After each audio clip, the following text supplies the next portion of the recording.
गोपी, गोपी, गोपी,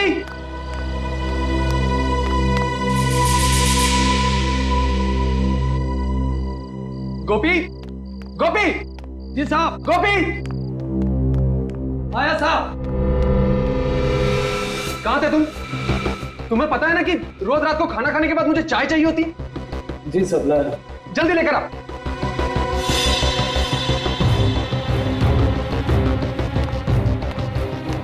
कभी कभी तुम्हें क्या हो जाता है दीपक? तुम्हें पता है ना कि गुस्सा करते हुए तुम बिल्कुल अच्छे नहीं लगते।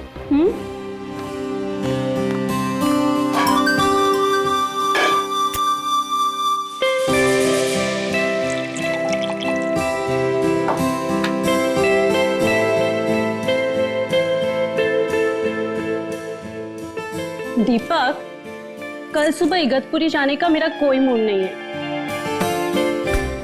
माँ डार्लिंग, मूड तो हम लोग बनाने जा रहे हैं ना, तो मूड तो वहां जाकर बन ही जाएगा। क्या बात है, बड़े रोमांटिक हो रहे हो। अरे यही तो उम्र है रोमांटिक होने की। गोपी, गोपी। जी मैम साहब। गोपी, चाय के साथ थोड़ी सी बिस्किट भी ले आना। जी मैम साहब।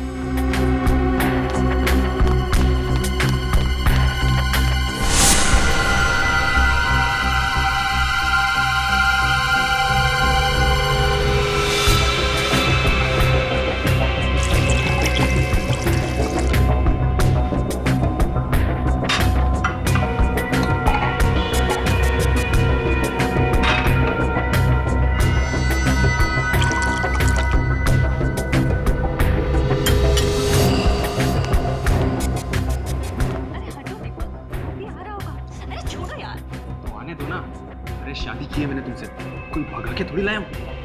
हटो हटो, छोड़ो।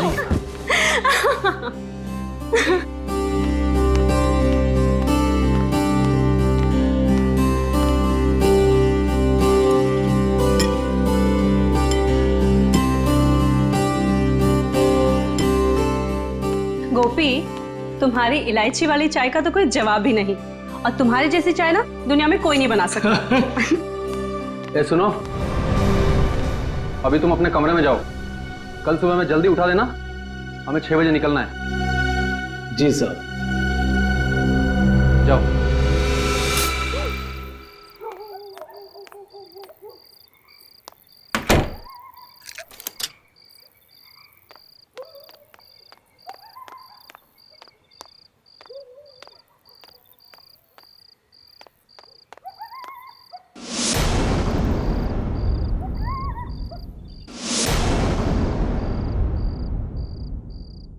दीपक, हेमा, दीपक, दीपक, दीपक रेडी? नहीं साहब, अभी तक तो वो लोग सो रहे हैं। क्या? हमें 6 बजे बुला के खुद सो रहा है? दीपक, दीपक, क्या हुआ? कुछ जलने की बू आ रही है ना? मुझे भी आ रही है। तब आओ देखते। दीपक,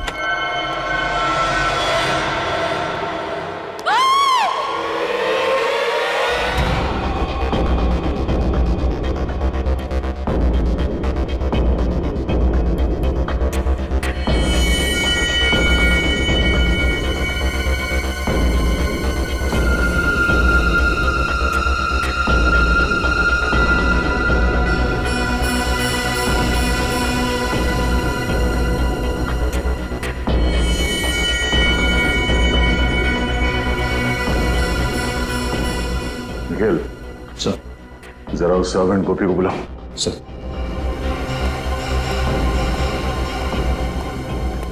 गोपी, इधर आओ।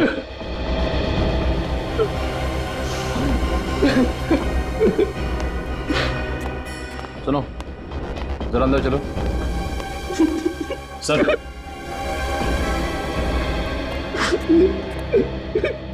गोपी, कल रात जब यहाँ पे आग लगी तब तुम कहाँ थे? सर, अपने कमरे में सो रहा था। तुम सो रहे थे?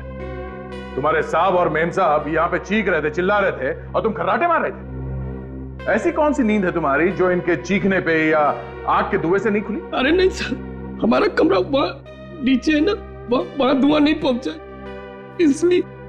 मगर चीखे तो पहुंची होंगी ना? कान में रुई डाल के सो रहे थे क्या? अरे नहीं सब चिकन नहीं सुनाई थी, नहीं भाग के ना तुमने साहब को बचाता ना, वो तो थोड़ी सी पी ली।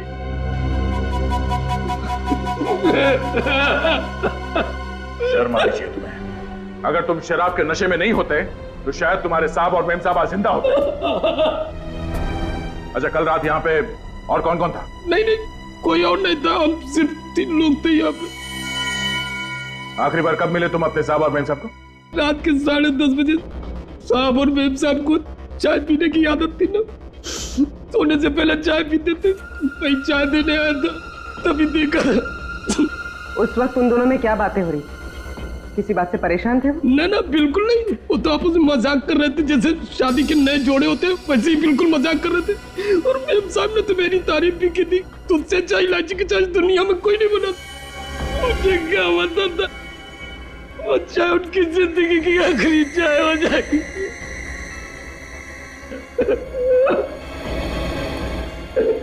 कमाल है, इस कमरे में आग लगी पर पलंग और गद्दे के अलावा यहाँ पे और कुछ नहीं जला। पर सर जब दीपक और हेमा आग में जल रहे थे वो चुपचाप सोते रहे, वो चीखे क्यों नहीं, चिल्लाए क्यों नहीं, यहाँ से भागे क्यों नहीं? पर कहीं ऐसा तो नहीं कि पहले दोनों को मार के बेड पे सुला दिया और बाद में आग लगा दी? अब ये तो डॉक्टर सालों के ही बताएंगे कि मार के सुलाया है या सुला के मारा है।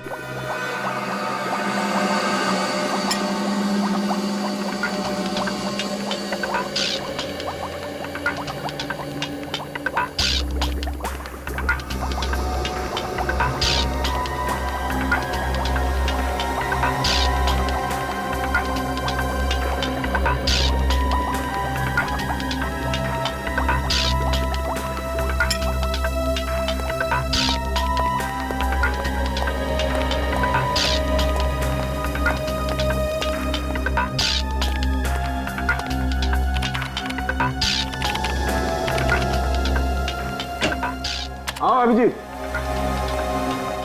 भाई, तुम लोगों का अंदाजा एकदम सही था।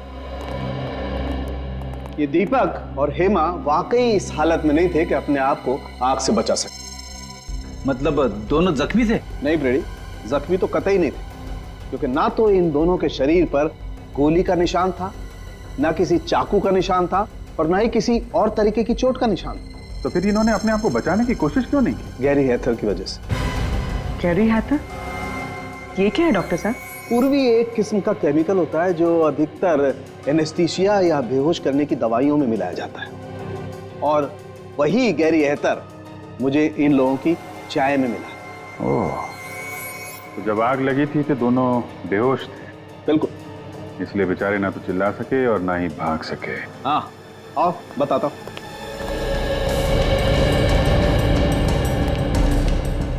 ये देखो, टेबल लैंप के इस वायर को शॉर्ट किया गया। अब जैसे ही ये टेबल लैंप जला होगा, ये वायर धीरे धीरे गर्म होना शुरू हुआ होगा, और इतना गर्म हो गया होगा कि इसमें स्पार्क हुआ होगा, और उस स्पार्क की वजह से आग लग गई होगी। ओह, तो आग इससे लगी? ये तो तुम लोग पता करो।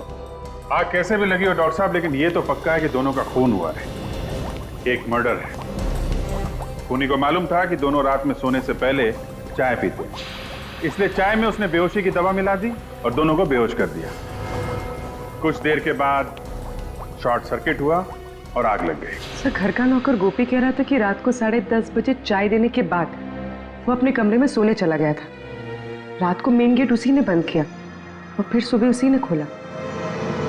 सर तो कहीं ये सब गोपी ने तो नहीं किया? हो सकता है। मुझे लग रहा है कि ये काम अकेले गोपी के बस का नहीं है, कोई और भी है जो इसके साथ मिला हुआ है। पहले एक काम करते हैं, दीपक और हेमा इनकी पूरी डिटेल्स निकालते हैं।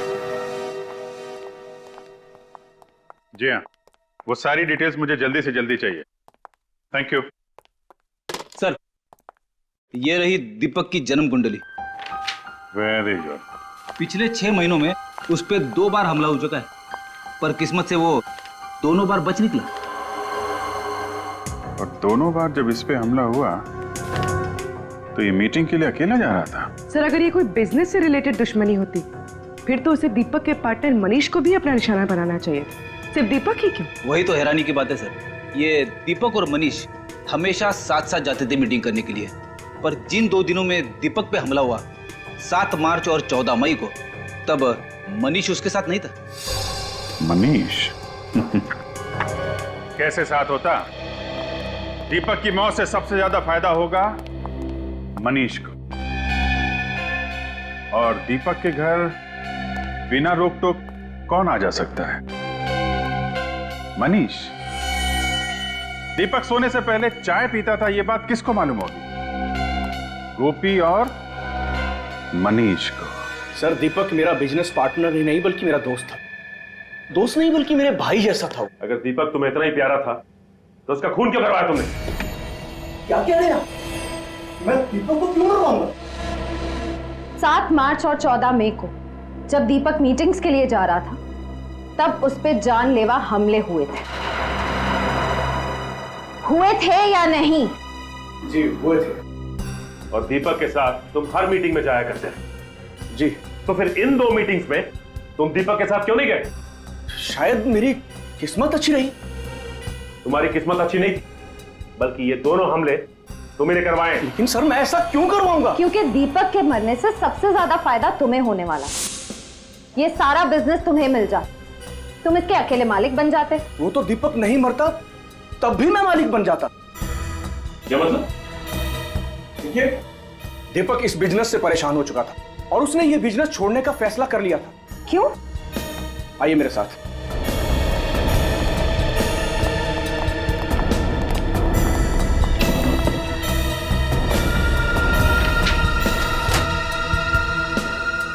दीपक बिजनेस इनकी वजह से छोड़ रहा था।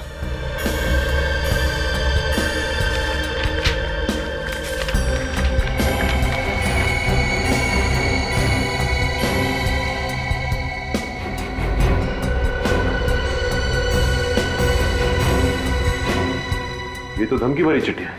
ये चिट्ठियां कौन भेजता था? पता नहीं सर, है कोई गुंडा जो हर महीने हमसे 5 लाख रुपए मांगता था और कहता था अगर पैसे नहीं दोगे तो 5 लाख टुकड़े कर दूंगा। तुमने पुलिस में रिपोर्ट नहीं लिखवाई? नहीं सर, दीपक इन चीजों की परवाह नहीं करता था और वो इस दादागिरी के सख्त खिलाफ था, और मुझे भी वो पैसे देने से मना करता था। ये चिट्ठियां आती कैसे थी? कभी गाड़ी के कांच पर लगी हुई मिलती थी तो कभी ऑफिस के दरवाजे के नीचे मिलती थी। अरे साहब, आप लोग ये क्या कह रहे हैं? साहब की चाय में बेहोशी की दवा क्यों मिलाऊंगा आखिर में? ताकि दीपक और हेमा सोते रहे, कमरे में लगी आग से वो खुद को बचा ना पाए। इतनी घिनौनी हरकत तुम सपने में भी नहीं कर सकते। और साहब के साथ नमक हरामी करने से पहले हम अपनी जान न दे देते। समझ कर रखे आप लोग। देख, ये सब बातें किताबों में अच्छी लगती हैं, और सच तो ये है थोड़े से पैसे के चक्कर में तेरा ईमान टकमका गया। तूने अपने साहब और मेरे साहब की जान ले ली, समझा? अरे झूठे साहब, ये झूठे। किसने दिए थे तुम्हें पैसे ये सब करने के लिए? बताओ। किसी ने नहीं दिए सब। तो फिर तुमने चाय में वो नशे की दवाई क्यों मिलाई? हाँ, लैम्प के साथ छेड़खानी क्यों की तुमने? बोलो, शॉर्ट सर्किट क्यों किया? उस लैम्प को मैं क्या छूंगा? मैं कैसे छेड़खानी कर सकता हूँ उसको? मुझे तो वो बाथरूम का जो पानी गर्म करने वाला होता वो भी चलाना नहीं आता, तो इसको क्या छूंगा सर? इस घर में सिर्फ 3 लोग रहते, दीपक, हेमा और तुम, जिनमें से 2 मर चुके हैं, तो बचे सिर्फ तुम। नहीं, कल एक आदमी और आया था, उसने लैब के साथ छेड़खानी की होगी, उसने छुआ होगा। कौन आया था? वो बिजली वाली दुकान में जो होता है ना, क्या कहते हैं? इलेक्ट्रिशियन वाला। हाँ, इलेक्ट्रिशियन। कितने बजे आया था?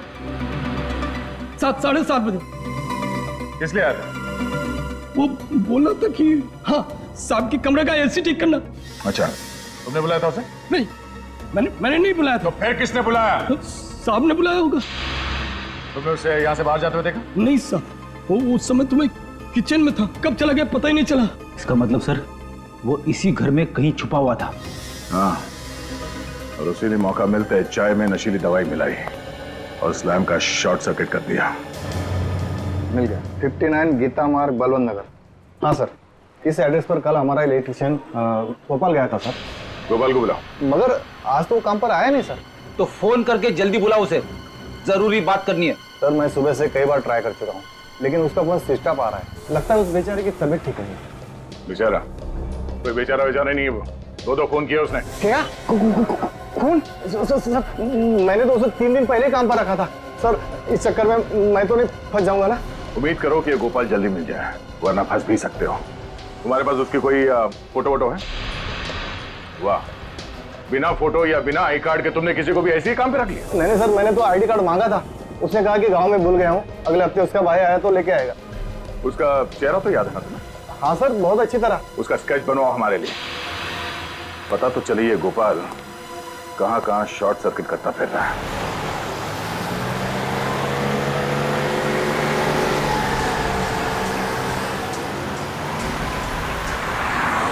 सर उस इलेक्ट्रिशियन ने बहुत लंबी चौड़ी प्लानिंग की दीपक और हेमा को मारने।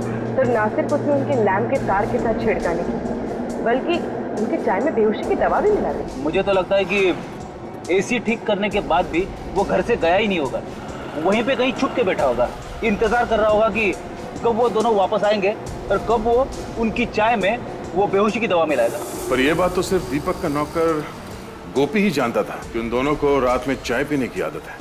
सर मुझे तो लगता है ये गोपी भी इस जुर्म में शामिल है, क्योंकि सर बिना किसी अंदर वाले की मदद के ये गुनाह कर पाना थोड़ा मुश्किल लगता है सर। गुनाह किसी अंदर वाले ने किया है या किसी बाहर वाले की मदद से किया गया है, ये तो स्केच की पहचान होने के बाद ही पता चलेगा।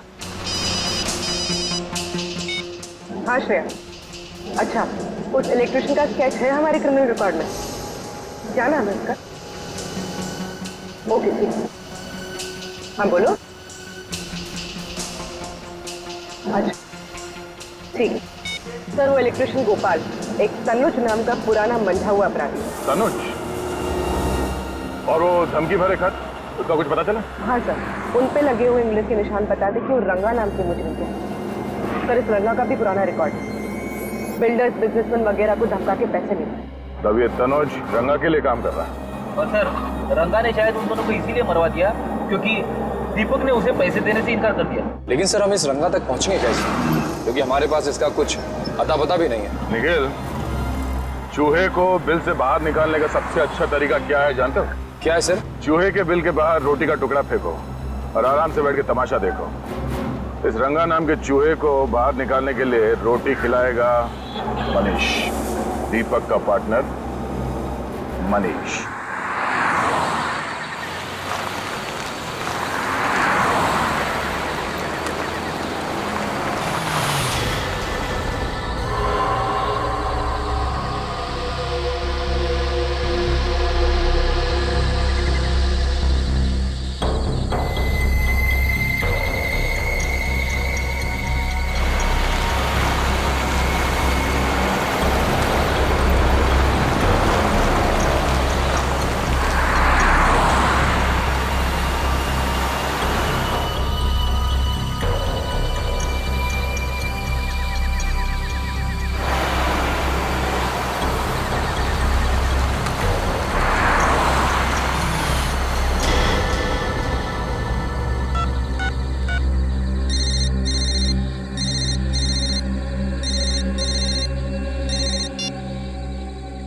शाबाश, अच्छा हुआ जो तू खुद ब खुद आया।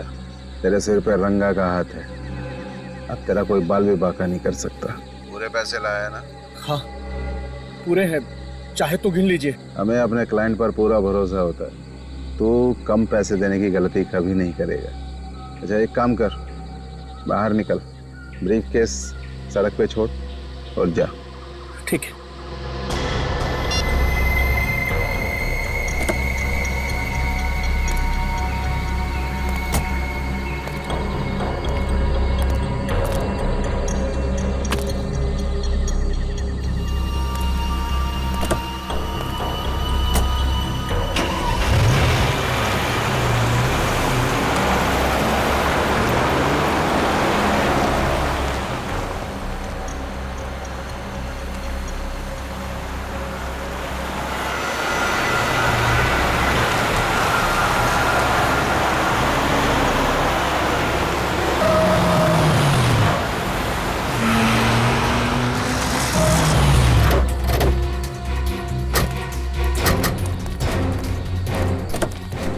निकल।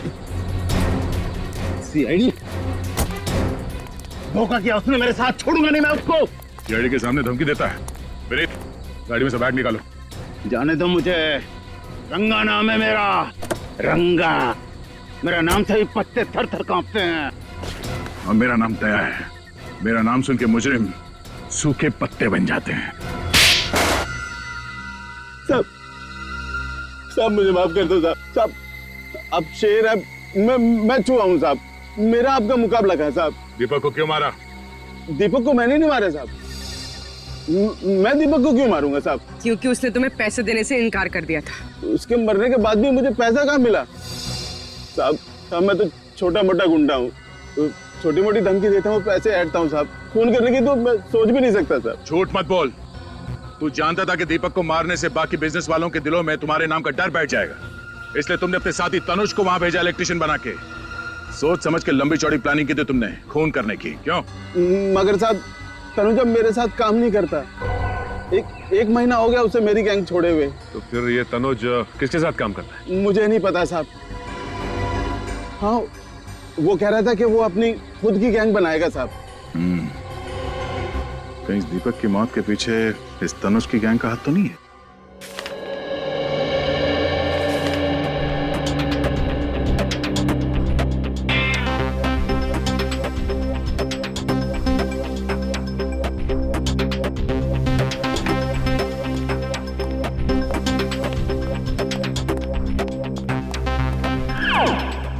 सर,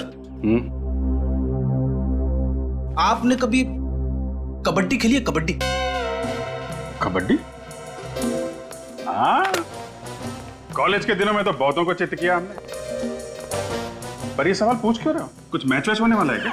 अरे नहीं सर, दरअसल बात यह है कि तनुज को लेकर मेरे दिमाग में कुछ सवाल आपस में कबड्डी कबड्डी खेल रहे हैं, और जब तक उन सवालों के जवाब मुझे मिल नहीं जाते तब तक मेरी सांस अटकी रहेगी। अच्छा, चलो बताओ, कौन से सवाल है जो तुम्हारे पेट में उछल कूद रहे हैं? पहला सवाल तो ये कि अगर तनुज रंगा की गैंग में है ही नहीं तो फिर उसने ये जुर्म क्यों किया? ना तो दीपक के घर से पैसे चोरी हुए और ना ही उसकी तनुज के साथ कोई पुरानी दुश्मनी थी। दुश्मनी तनुज की नहीं फ्रेडी, किसी और की थी। कोई तो है जिसे दीपक की मौत से बहुत बड़ा फायदा पहुंचने वाला है, उसने ये सब करवाया है। सर एक अजीब सी बात पता चली। हाँ? क्या बात है? सब परसों हाईवे नंबर 47 पे एक एक्सीडेंट हुआ था किसी नरेश का। उसमें भी हस्बैंड और वाइफ दोनों जलकर मर गए थे। अच्छा, उनका इस केस से कुछ लेना देना है? हाँ सर, 4 बातें एक जैसी इन दोनों केसेस में। पहली, नरेश की भी दीपक की तरह नई नई शादी हुई थी। दूसरी, नरेश और उसकी वाइफ दोनों ने खुद को आग से बचाने की कोशिश नहीं की। और तीसरी बात सर, उन दोनों की बॉडी में से भी वही कैरी हैदर नाम का केमिकल पाया गया जो इंसान को बेहोश कर देता है। और चौथी बात? चौथी और सबसे अहम बात सर, नरेश भी दीपक की तरह अमीर सक्सेसफुल बिल्डर था। बिल्डर? हाँ। है कौन ये सिर्फ बिल्डर लोगों को ही निशाना बना रहा है? इस नरेश और उसकी बीवी की बॉडीज कहाँ हैं? सर उन दोनों की बॉडीज पुलिस मॉर्ग रूम में है। एक काम करो, बॉडीज को फोरेंसिक लैब भिजवा दो। सर नरेश कुमार, इनके घर वालों से भी मिलना पड़ेगा। हमारी तो कुछ भी समझ में नहीं आ रहा है साहब कि खूनी कौन होगा। मेरे बेटे की तो किसी से दुश्मनी भी नहीं थी साहब, किसी से दुश्मनी नहीं। और आपकी बहू प्रीति की? वो बेचारी तो यहाँ ज्यादा किसी को जानती तक नहीं थी, कनाडा में ही पली बड़ी थी। तो क्या उसने शादी के बाद यही रहने का मन बना लिया था? नहीं, बल्कि नरेश ने अपना बिजनेस छोड़ के प्रीति के साथ कनाडा जाके सेटल होने का प्लान बनाया था। यानी नरेश भी अपना बिजनेस छोड़ना चाहता था, बिल्कुल दीपक की तरह। अच्छा, ये नरेश अपना बिजनेस क्यों छोड़ना चाह रहा था? कुछ मालूम है आप लोगों को? वो हमसे बिजनेस की बातें शेयर नहीं किया करता था। तो क्या पिछले कुछ दिनों में वो परेशान था या उसे किसी तरह की धमकियां मिल रही थी? धमकियों का तो पता नहीं, लेकिन कुलभूषण की वजह से वो बहुत परेशान था। कुलभूषण की वजह से? ये कुलभूषण कौन है? वो एजेंट जो मेरे बेटे को कनाडा जाने के लिए वीजा का इंतजाम कर रहा था साहब। लाखों रुपए ऐंठ लिए उसने, लेकिन वीजा नहीं दिला पाया। ये वीजा ना दिलवा पाने पे क्या उसने आपके पैसे लौटाए? बिल्कुल नहीं, बल्कि धमकियां और देकर गया कि अगर आप दोनों सलामती चाहते तो पैसों को भूल जाओ। तो आप लोगों को पुलिस की मदद लेनी चाहिए थी ना? लेना तो चाहता था, पर डरता था कि कहीं बहू फंस न जाए। लेकिन आपकी बहू कैसे फंस सकती है? क्योंकि प्रीति ने नरेश को कुलभूषण से मिलवाया था। आपकी बहू प्रीति ने? तो क्या प्रीति कुलभूषण को पहले से जानती थी? हाँ, प्रीति कुलभूषण को बहुत अच्छे से जानती थी, बहुत पहले से। और उसने कहा था कि उसकी फैमिली का वीजा कराने में भी कुलभूषण ने उसकी मदद की थी। हम आपके बेटे और बहू की फोटो देख सकते हैं? वो दूसरे वाले घर पर है साहब। मेरे बेटे नरेश की मौत के बाद मेरा वहां पर मन नहीं लगता था साहब, इसलिए हम लोग यहाँ पर आ गए। लेकिन फिर भी साहब, मैं आज शाम तक आपको फोटो भिजवा देता हूँ। थैंक्स। लगता है हमें भी कनाडा का वीजा लेना पड़ेगा इस कुलभूषण से।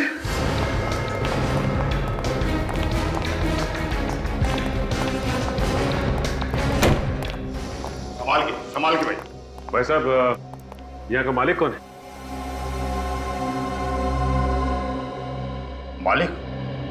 मालिक तो आपके सामने खड़ा है। तो आप हैं कुलभूषण? कुलभूषण मेरा किराएदार था जी, आज ही दुकान खाली करके चला गया।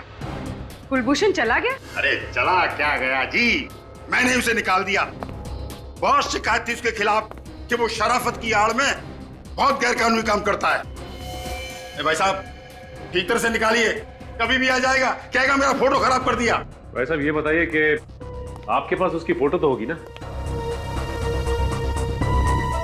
फोटो तो मेरे पास है, और मैं आपको क्यों दिखाऊं? क्यों?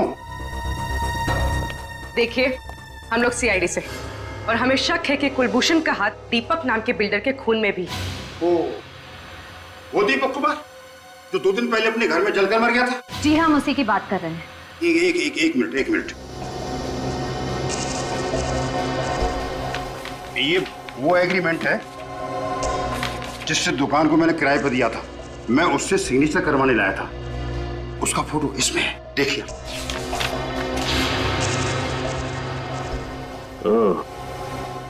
ये है कुलभूषण। सर, लगता है ये दीपक भी इस कुलभूषण के चंगुल में फंस गया था, विदेश जाने के लालच में। अब दीपक के परिवार वाले ही बताएंगे इस कुलभूषण का इतिहास। आप ठीक कह रहे सर, कुलभूषण ही वो एजेंट था जो दीपक को वीजा देने वाला था। मतलब वीजा दिया नहीं दिया, पैसे भी पूरे ले लिए। जब भी हम लोग फोन करते यही कहता, आज दूंगा, कल दूंगा, यही कह के हमें बेवकूफ बनाता रहा। दीपक ने तो बोल भी दिया था कि 1 हफ्ते में वीजा बना के दे देना, नहीं तो पैसे लौटा देना, नहीं तो हम पुलिस में कंप्लेन कर देंगे। फिर क्या हुआ? हमने अपना बेटा खो दिया।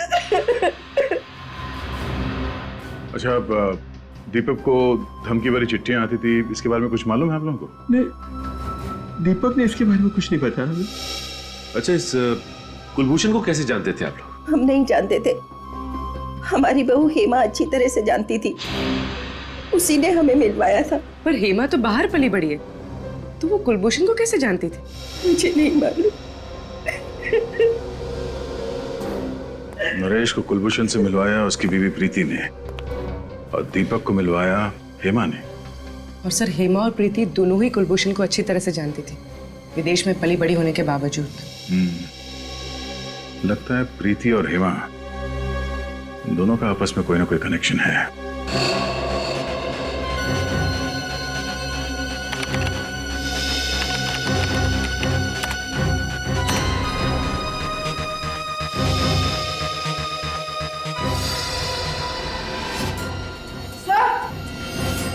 हाँ बोलो।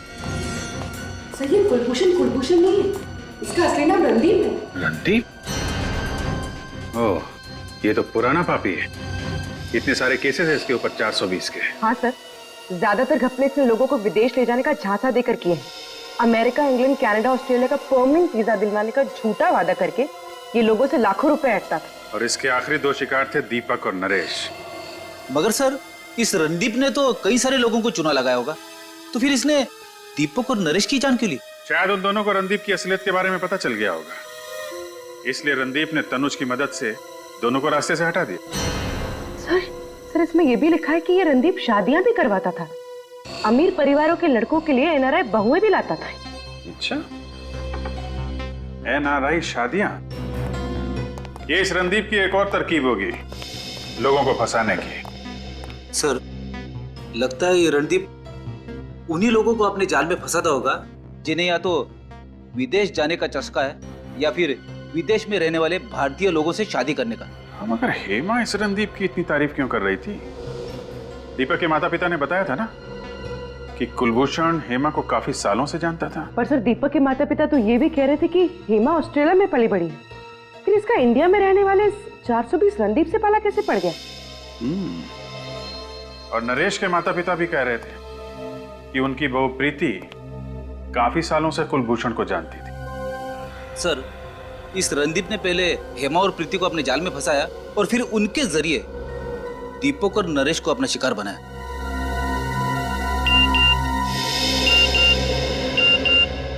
नरेश के पिता का एमएमएस, हमने उनसे प्रीति की फोटो मंगवाई थी ना, शायद वही होगा। हाँ सर, ये प्रीति है। सर ये तो हेमा है। ये इसका मतलब हेमा और प्रीति दोनों एक ही हैं। ये क्या चक्कर है?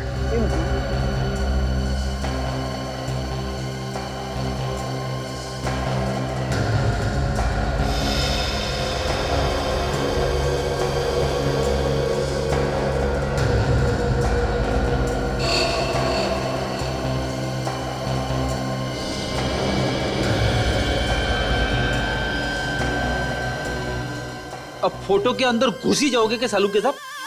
इतनी बारीकी से क्या देख रहे हो? हेमा की आंखें। नहीं तो क्या मिला कुछ आंखों में आपको? ढूंढ रहा हूं अभिजीत। मैं ये पता करने की कोशिश कर रहा हूं कि हेमा को हेड्रोक्रोमिक इरिडोसाइसिलिया नाम की बीमारी थी या नहीं। हेड्रोक्रोमिक इरिडोसाइसिलिया, ये क्या होता है डॉक्टर साहब? बच्चे, एक आंखों की ऐसी बीमारी होती है जिसका अगर वक्त पर इलाज न किया जाए तो आंखों की रोशनी जाती रहती है। अरे बाप रे, ये तो बड़ी खतरनाक बीमारी है। मतलब हेमा और प्रीति को ये बीमारी थी? अभिजीत, इन दोनों लाशों के ब्लड में तो मुझे इस बीमारी के लक्षण दिखाई दिए, लेकिन इस हेमा की आंखों में मुझे इस बीमारी का जरा भी कोई लक्षण दिखाई नहीं दिया। इसका मतलब इन दोनों लाशों में हेमा नहीं है ना। हेमा की जगह किसी और को लाके जला दिया गया है। सर, अगर हेमा जिंदा है तो फिर वो गई कहां? और अगर ये लाश हेमा की नहीं है तो फिर है किसकी? सभी अस्पतालों से उन मरीजों की लिस्ट निकालो जिन्हें ये आंख वाली बीमारी थी, फिर देखते हैं उनमें से कौन कौन गायब है। पर आप लोगों को इस हेट्रोक्रोमिक इरिडोसाइसिलिया के मरीजों की लिस्ट चाहिए क्यों? केस सॉल्व करने के लिए। हम लोग सीआईडी से। ओह, एक मिनट। बहुत रेयर बीमारी है ये सर, बहुत कम लोगों को होती है। ये है उन मरीजों के नाम। तो कम से कम 50 नाम है। श्रेया, काम करो, मिसिंग पर्संस ब्यूरो की लिस्ट निकालो और देखो इन मरीजों में कोई है क्या।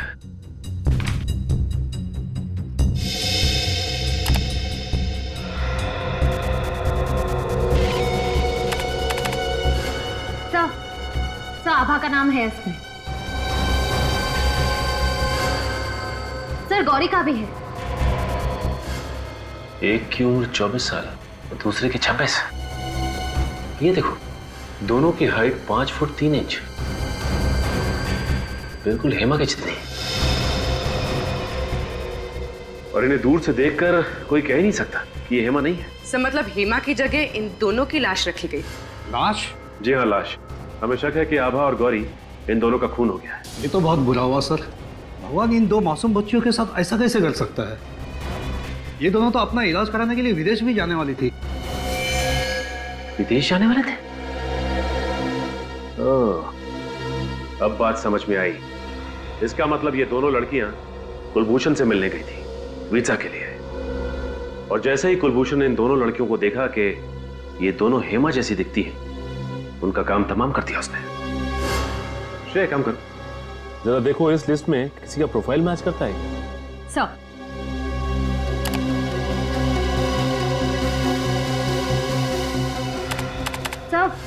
सर है, ये पूनम इसकी प्रोफाइल हेमा के प्रोफाइल से मैच करती है। तो इसका मतलब पूनम की जान भी खतरे में है। सर ये रहा बंगला नंबर 23। सर पूनम यही रहती है।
छोड़ दो मुझे नहीं जाना, प्लीज मुझे छोड़ दो, मुझे नहीं जाना कहीं।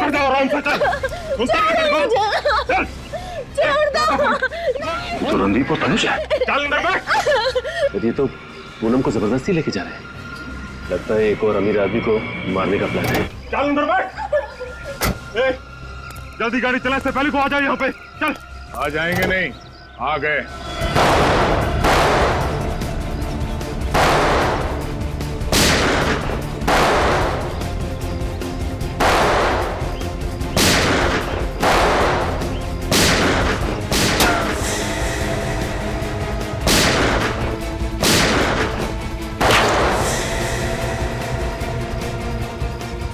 विनीत, कवर करो मुझे। Yes sir.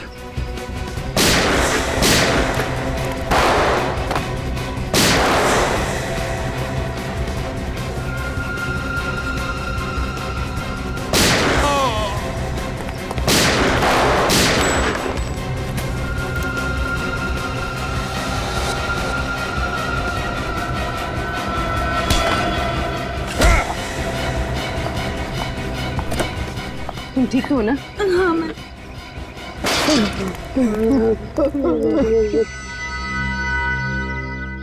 मेरी भतीजी, वो चुन चुन कर अमीर लोगों को फंसा कर शादी करते और मैं उन्हें वीजा का लालच देकर लाखों रुपए ऐंठ लेता था। और जब तुम लोगों को महसूस हुआ कि ये मुर्गी और सोने के अंडे नहीं देगी, तो तुम लोगों ने दो खून कर दिए, एक लड़के का और उन मासूम बेचारी लड़कियों का जिन्हें आंखों की बीमारी है। हाँ?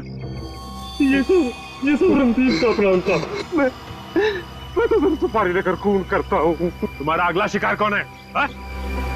कौन किसका करने वाला है? गौरव कौन? मशहूर बिजनेसमैन गौरव विक्रांत। वो इस वक्त हेमा से शादी कर रहा है। कहाँ है ये शादी? ये शादी कहाँ है?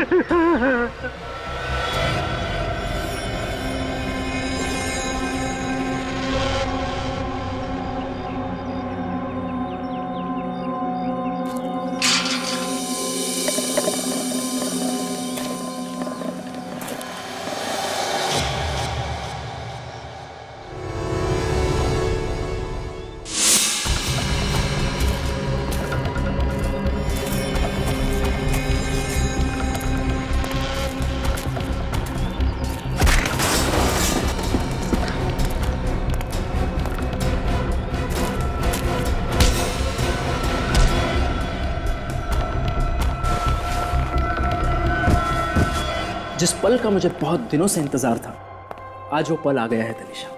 तुम्हें पता है, तुमसे शादी करना मेरी जिंदगी का सबसे अहम फैसला है। गलत। गलत? सबसे सही फैसला तो ब्राजील जाने का है ना गौरव? गौरव ब्राजील जाए या ना जाए, तुम जरूर जाओगी जेल।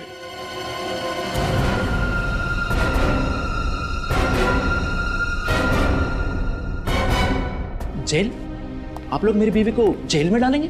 सिर्फ जेल में ही नहीं डालेंगे, बल्कि आपकी बीवी को बड़े सम्मान के साथ फांसी के फंदे पर चढ़ाएंगे। तनिषा, ये सब लोग क्या कह रहे हैं? तनीषा नहीं, हेमा और प्रीति। क्यों, और भी बहुत सारे नाम है ना तुम्हारे। जाने दो मुझे, ए, वरना अगले 5 सेकंड में इस कबूतर का भेजा फर्श पे पड़ा होगा। तनिषा, ये क्या कर रही हो तुम? तुम मुझ पर गन डाल रही हो? अपने पति को जान से मारोगी तुम? सॉरी गौरव, वैसे भी तुम्हारी जीवन रेखा कम थी, लेकिन अब सीआईडी के आने से और कम हो गई है। 1 2 3 4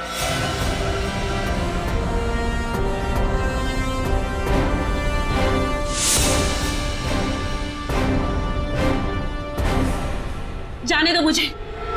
जाने दूं?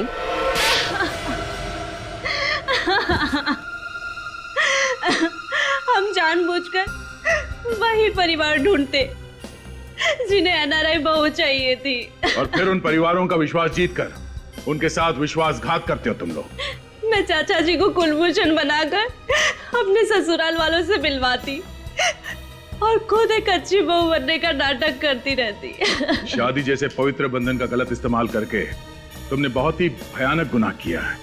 तुम्हें तो फांसी ही होगी।